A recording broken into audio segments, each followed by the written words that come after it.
Écoutez les uns et les autres, c'est extravagant.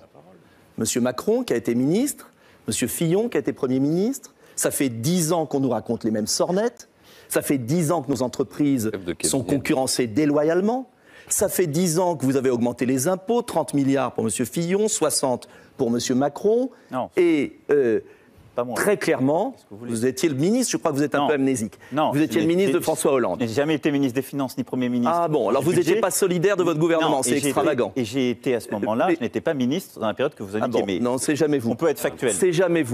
Qu'est-ce que c'est qu'un président exemplaire? C'est d'abord un président qui dit la vérité aux Français sur la réalité de la France et la réalité du monde. Un président exemplaire, c'est un président qui met en œuvre les engagements qu'il a pris devant le peuple, quelles que soient les difficultés. Un président exemplaire, c'est un président qui respecte son Premier ministre, et qui respecte le gouvernement et qui respecte l'équilibre des pouvoirs prévus par la Constitution. Un président exemplaire, c'est un président qui ne se sert pas des moyens de l'État pour affaiblir ses adversaires. Et un président exemplaire, enfin, c'est un président qui ne confie pas à des journalistes et des secrets défense. Et pour finir, un président exemplaire, c'est un président qui, au bout de 5 ans, peut dire qu'il a amélioré la situation et la vie des Français. La France est une université des djihadistes.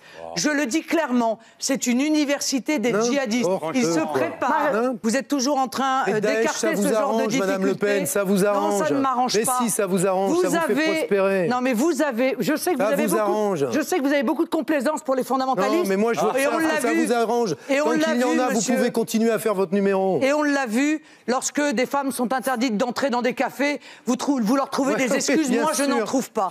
Moi, je dis aux Français... Manifester aux côtés des pires intégristes. Je dis aux Français. Vous et votre nièce. Depuis janvier, alors là c'est le régal, une campagne super, Fillon, voilà, il est en face de moi, que des histoires, et plus on fouille, plus on sent la corruption, plus on sent la triche, et à côté de ça, donc, en plus c'est des bonhommes qui nous expliquent qu'il faut la rigueur, qu'il faut l'austérité, et eux-mêmes ils piquent dans les caisses publiques, donc il y a quand même un petit problème de ce côté-là. Après vous pourrez parler. Non, monsieur Fillon, vous pourrez parler après. Comme ça. Oui, d'accord. Oui. Merci. Donc, bon, c'est ce que j'ai dit, je l'ai dit. Ensuite, il y a aussi Le Pen, hein, à côté. Alors, elle va peut-être réagir aussi. Mais Le Pen, pareil, on pique dans les caisses publiques. Alors là, c'est pas ici, c'est l'Europe. Alors l'Europe, pour quelqu'un qui est anti-européen, ça ne gêne pas de piquer de l'argent de l'Europe.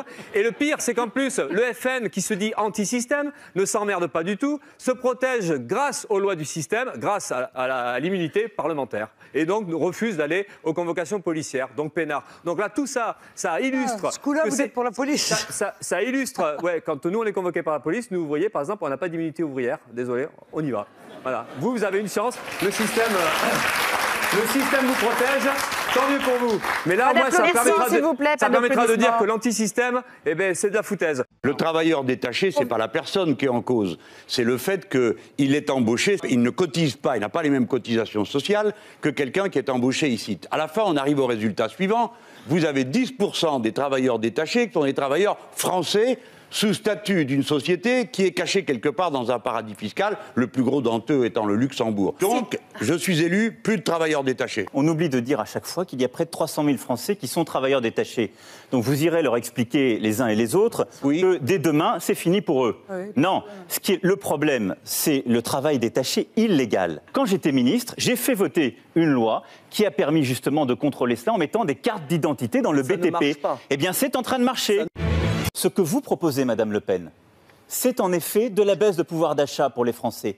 Parce qu'avec la sortie de l'euro, pour les épargnants, pour les travailleurs, ce sera une baisse du pouvoir d'achat. Ce que vous proposez, c'est la guerre économique. Et nous ne sommes ni la Suisse, ni la Corée du Sud, Madame Le Pen. La réalité de notre vie économique, c'est que ce seront des destructions d'emplois. Ce que vous proposez, c'est le nationalisme. Moi, je viens d'une région où les conflits entre justement les pays d'Europe et Jean Lassalle l'a très bien rappelé, il faut savoir d'où on vient et où cette séparation nous ramènera. Le nationalisme, c'est la guerre. Moi, je viens d'une région qui est pleine de ces cimetières, si vous voulez. Et je ne veux pas retourner de ce côté-là. Un dernier mot, François Fillon. Donc ne l'oublions jamais.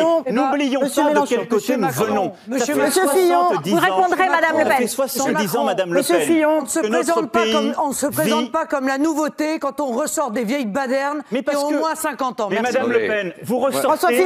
Madame Le Pen, vous ressortez, pardon de vous le dire, mais les mensonges qu'on entend depuis 40 ans et qu'on entendait dans la bouche de votre père. Parce que l'on a des gouvernements qui trouvent, par exemple, que Al-Nosra fait du bon boulot, alors qu'il s'agit quand même d'actions terroristes qui sont de temps en temps classées avec Al-Qaïda ou non, il faut mettre un terme à ça. Il faut mettre également un terme à toute complaisance avec l'Émirat du Qatar ou avec l'Arabie Saoudite, qui sont, on le sait, parmi les principaux pourvoyeurs financiers et d'armes du terrorisme islamiste. J'aimerais d'ailleurs que M. Macron nous dise ce qu'il en pense. Je suis d'accord avec vous sur ce dernier point. Ah, vous êtes toujours d'accord avec tout le monde? Non, ce n'est pas vrai.